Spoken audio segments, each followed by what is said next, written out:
In your district, Amazon was able to, through a no bid contract, buy a piece of land for about $22 million to build a center that would guarantee employment for individuals in South Dade, as well as an average salary of, I think, about $32,000 a year.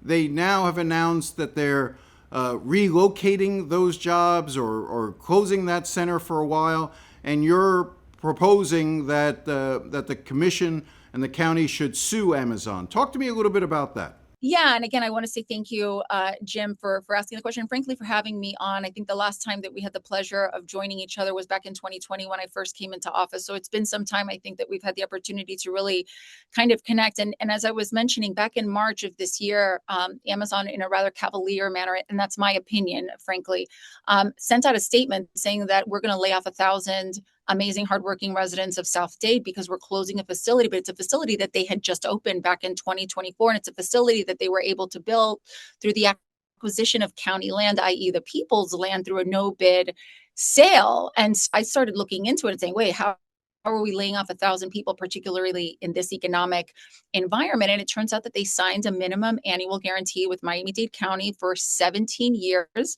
325 minimum full-time jobs at a minimum of $32,000. You were exactly correct in the way that you framed the question. And so I said, no, you have this minimum annual jobs guarantee. You have to hold accountable to that contract. We've been speaking with Amazon. We've been trying to reach a consensus here.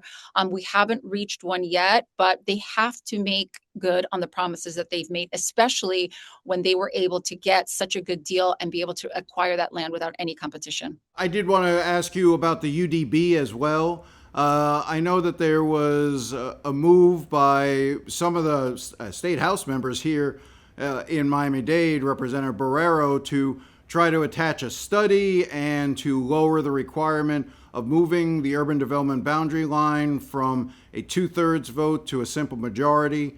That got beat back thanks to, I believe, Senator Calatayud and others in the legislature. But this issue, I don't think, is going away.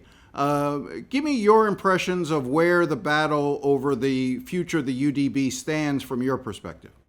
Yeah, and again, thank you for asking that critical question. We worked very hard with our Dade delegation. We're grateful to those senators for stepping up and getting that vote majority threshold to stay in place. That was a critical part of the bill because, frankly, it was a simple majority of the members present. So if there were only 7 commissioners present at a CDMP and zoning hearing, it would only take 4 commissioners to move the urban development boundary as opposed to a super majority, which is required now, which is 9. It would significant change to our growth planning in Miami-Dade County. That UDB is particularly important.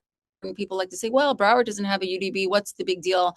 It's a big deal in Miami-Dade County because it guides our growth. It prevents urban sprawl. We're flanked by the Everglades and Biscayne Bay, 2 environmentally sensitive and incredibly valuable resources to not only our environment, to our residents and the way that we live every day. And so it's incredibly important that we keep those protections in place. But our friends in Tallahassee tend to disagree with us.